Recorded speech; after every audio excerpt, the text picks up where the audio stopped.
एकदा आपलं स्वागत करतो महाजनादेश 2014 या विशेष कार्यक्रमामध्ये। या कार्यक्रमाचे प्रायोजक आहेत लोकमंगल फाउंडेशन आणि या कार्यक्रमाचे सहप्रायोजक आहेत Gangakhed sugar and energy limited. आपण आज लातूर जिल्ह्यामध्ये आहोत। लातूर जिल्ह्यामध्ये एकूण 6 मतदार संघ आहेत विधानसभा। या प्रत्येक मतदारसंघातली प्रतिनिधित्व करणारी जनता आपल्यासोबत आहेत। समोर उमेदवार आहेत प्रत्येक पक्षाचे। जनता थेट उमेदवारांना प्रश्न विचारणार आहे, त्यांच्या समस्या आणि त्यांच्या आलेल्या अडचणी किंवा लातूरच्या विकासाबद्दल काय व्हिजन या नेत्यांचं आहे ते जाणून घेण्याचा आपण प्रयत्न करणार आहोत।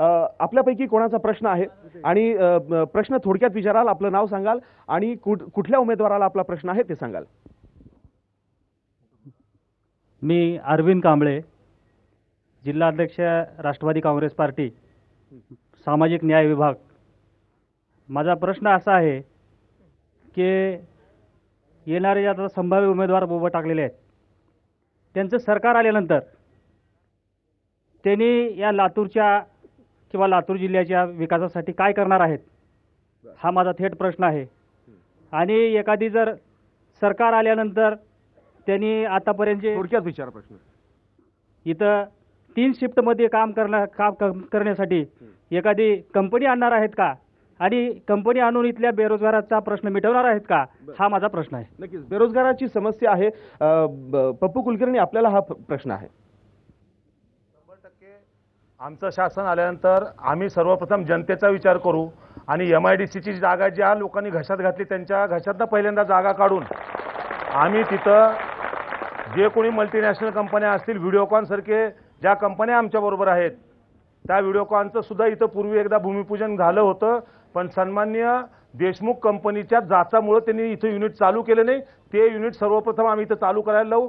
तुम्हाला आता परवाच पेपरमध्ये बघून माहीत असेल, भेलचं जे युनिट बंद झालं होतं ते आम्ही सन्माननीय आनंद गीते साहेब जे अवजड उद्योगमंत्री आहेत त्यांच्याकडे जाऊन दिल्लीला जाऊन शिफारस करून तिथं परत एकदा पुनर्पाहणी होऊन लवकरच ते सुद्धा युनिट इथं चालू होऊ लागलेलं आहे। नक्कीच मोहित भाई, हा आरोप खरा आहे?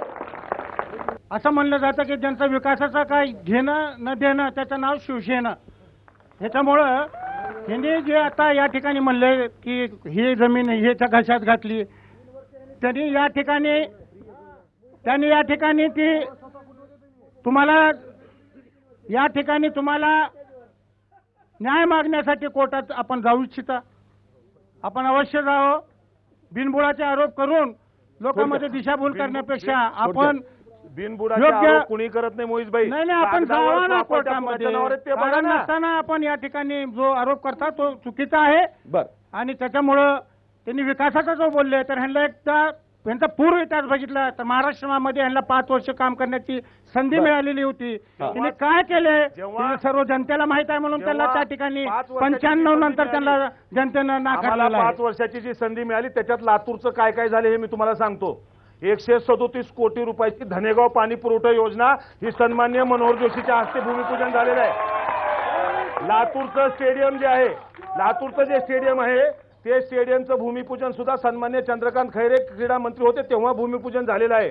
ह्या लोकांनी रिकाम्या डिंग्या मारू नये। आमच्या लातूरच्या देशमुखांची देशमुख कंपनीची सवयच एक आहे की लोकांच्या घरात जर चांगलं लेकरू झालं तर ती माझंच म्हणतात ती लोक। जनतेचे आणखीही जनतेचे काही प्रतिनिधी आपल्यासोबत आहेत। आपला प्रश्न अगदी थोडक्यात विचाराल, कोणासाठी प्रश्न आहे? आमचं नाव धनंजय बुरके। माझा प्रश्न काँग्रेसच्या नेत्यांना आहे की आपण जसं बाकी विकासाच्या बाता करता, आमच्या लातूरमध्ये जे कल्पनागिरी प्रकरण झालं त्याच्यावरून फक्त आम्हाला एवढंच सांगा की या ठिकाणी लातूरमध्ये महिला सुरक्षित आहेत का? कमीत कमी तेवढीही सेवा दिली तरी डोक्यावरून पाणी भरपूरसं गेलं असं आम्ही समजेल। आणि या कल्पनागिरी प्रकरणामध्ये जे कोणी नेते अडकले होते ते टोटली काँग्रेसचे पदाधिकारी आणि विशेष म्हणजे चालू नगरसेवक होते। यांचं उत्तर आम्हाला काँग्रेसच्या नेत्यांनी द्यावं। नक्कीच मोहित भाई, हा एक खूप कळीचा मुद्दा ठरला होता आणि लोकसभा निवडणुकांमध्ये त्याचा फटकाही काँग्रेस पक्षाला बसला लातूरमध्ये। आपण याचं उत्तर अगदी थोडक्यात द्यावं। हा प्रकरण सध्या न्यायप्रविष्ट आहे आणि न्यायप्रविष्टाच्या प्रकरणामध्ये आपण सुद्धा चर्चा करू नये, कारण का हा प्रकरण ज्यांना न्याय मान्य नाही त्यांनी असं काही करू शकतात, परंतु हा प्रकरण न्याय प्रकरण आहे। जी त्यावर आरोप केलेला होता सध्या ती कस्टडीमध्ये आहेत, त्याच्यामुळे ह्याच्यावर जास्त भाष्य करून उगा लोकांमध्ये दिशाभूल करून कुठं सहानुभूती घेता येते का, हा केवलवानी प्रयत्न या ठिकाणी आमचे लोक करत आहेत, ती चुकीचं आहे।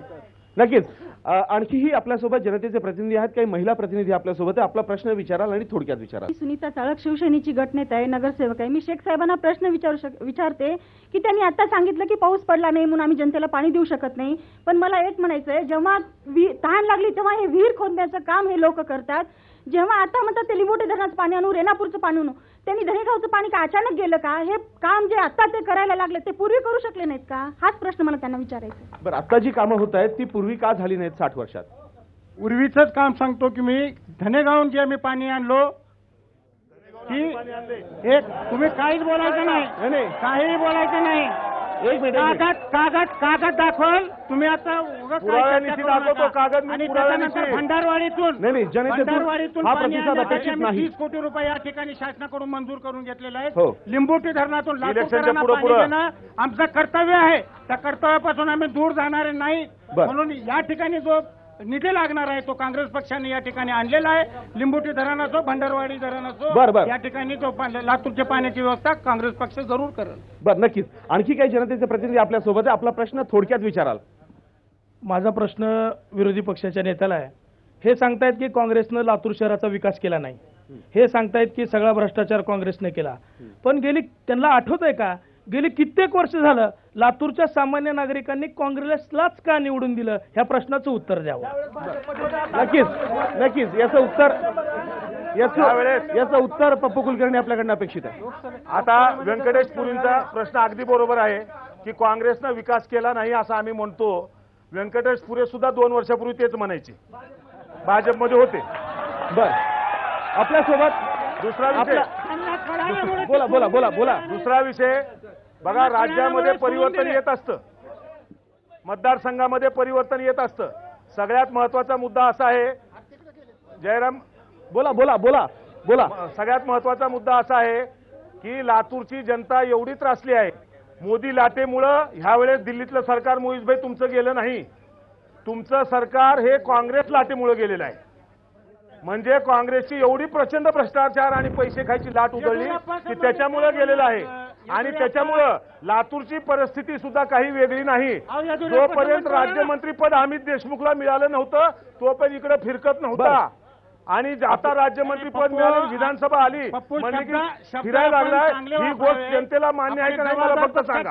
बरं, नक्कीच आपल्यासोबत शब्द आपण जरा जपून वापरा. एक जबाबदार पक्षाचे आपण सन्मान्य नाही, मी जबाबदार आहे म्हणूनच बोलायलोय. तुम्ही बेजबाबदारीने बोलू नका. नाही, आरोप प्रत्यारोपांपलीकडे तुम्ही फक्त 15 आणखी दिवसात काय येतं ह्याचं तुम्हाला 8.5 वर्षात 9 वर्षात उत्तर नाही मिळालं.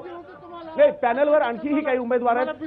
टाकळीकरची चर्चा आपण मगांपासून ऐकताय, काय आपलं मत आहे या संदर्भातलं?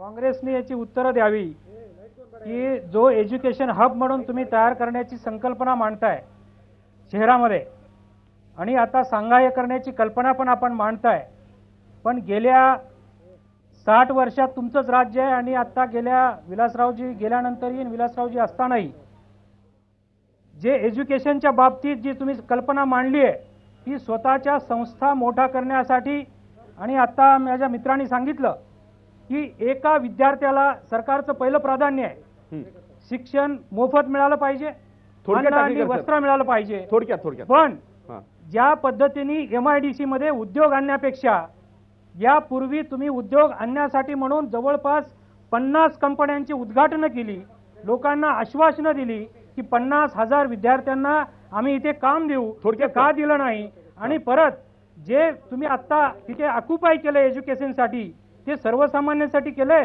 की लोकप्रतिनिधी म्हणून तुमच्यासाठी केले, आणि त्या संस्थेमध्ये सर्वसामान्यांना ऍडमिशन मिळतं का, सर्वसामान्यांना कमीत कमी दरामध्ये शिक्षण मिळतं का, याचं उत्तर द्यावं.